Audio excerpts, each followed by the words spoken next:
ওম দেবা কুসুম সংকাষ্টং কাশ্যপুরং মহাবিতি ধান্তারিং সর্ব পাপগ্নপ্রত বিষ্ণু দিবাকরং ওম দেবা কুসুম সংকাষ্টং কাশ্যপুরং মহাবিতি ধান্তারিং সর্ব পাপগ্নপ্রত বিষ্ণু দিবাকরং ওম দেবা কুসুম সংকাষ্টং কাশ্যপুরং মহাবিতি ধান্তারিং সর্ব পাপগ্নপ্রত বিষ্ণু দিবাকরং। সূর্য পূজা, এই পূজার আরেকটি নাম হলো ছট পূজা। প্রতি বছর কালী পূজার পর কার্তিক মাসের অমাবস্যার পরে শুক্লপক্ষের ষষ্ঠী তিথিতে এই পূজা করা হয়।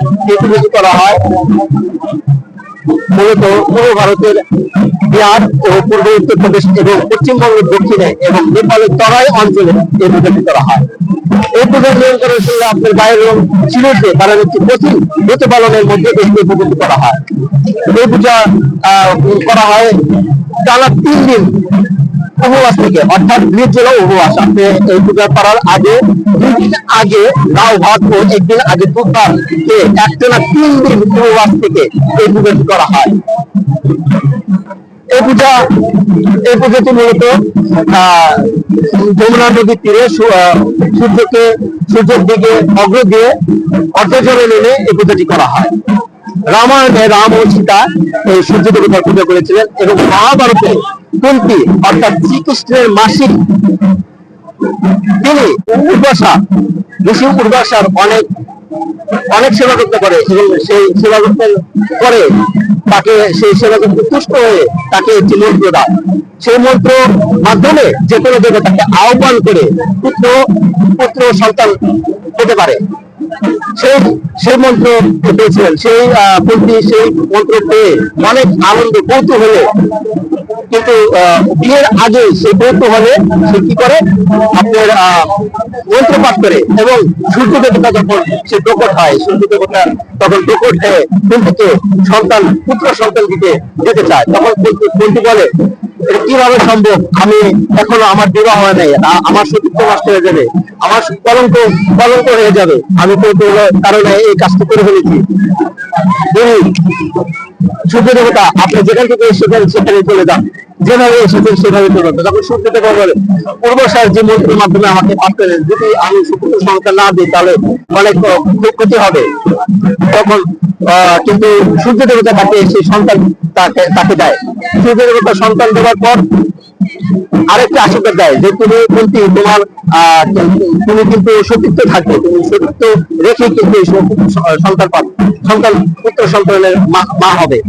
তখন সেই পুত্র সন্তানের নাম হয় কর্ণ। সেই কর্ণের জন্মের পর কিন্তু সেই গঙ্গা নদীতে, ঢাকার মধ্যে গঙ্গা নদীতে তাকে দিয়ে দেওয়া হয়।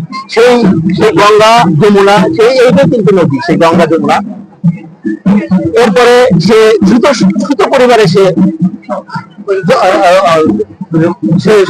পরিবারে সে লালন পালন হয়, বড় হয়। এরপরে সে তার পরিচয় হয়ে যায় সে ছোট পরিবারে নিয়ে। তো এরপর কুন্তী বিবাহ হয়, বিবাহের পর পাণ্ডুর সাথে বিবাহ হয়। বিবাহের পরে সে পাণ্ডুর সাথে বনবাসে যায়। বনবাসে গেলে সেখানে কিন্তু একটি ঋষি তার পত্নীকে নিয়ে অনেক আনন্দ করছিলেন, ভক্তবেশ ধরে আনন্দ করছিলেন, হরিণ সেটা আনন্দ করছিলেন। তখন পাণ্ডু শিকার মনে করে তাকে তীর বর্ষণ করে সেই তার পত্নী মারা যায়। তখন সেই ঋষি পাণ্ডুকে অভিশাপ দিয়েছিল যে তুমি সহবাস করতে পারবে, তখন স্ত্রীর সাথে তুমি সহবাস করতে যাবে তখন গলায় রক্ত উঠে সে পাণ্ডু মারা যাবে। তারপরে থেকে সেই অভিশাপের পরে কিন্তু পাণ্ডু কখনোই স্ত্রীর সাথে সহবাস করতে পারেনি। তাদেরকে সন্তান নিতে হবে, তখন সেই মন্ত্র পাঠ করে কুন্তী কিন্তু সেই মন্ত্র পাঠ করে বিভিন্ন সেই পাঠ করে সে পঞ্চ পাণ্ডবের জন্ম হয় বলবি, অর্জুনের হয়, ভীম, সহদেব, নকুলের। এভাবে তো যখন পাণ্ডুপুত্র অর্জুন কিন্তু কর্ণ ছিল সে মহাবীর, তখন সে সূর্য দেবতার যে একটি মহাকবচ তার ছিল, যে কবচের মাধ্যমে কিন্তু কখনোই তাকে বধ করা সম্ভব না হয়নি, কেউ বধ করতে পারবে না।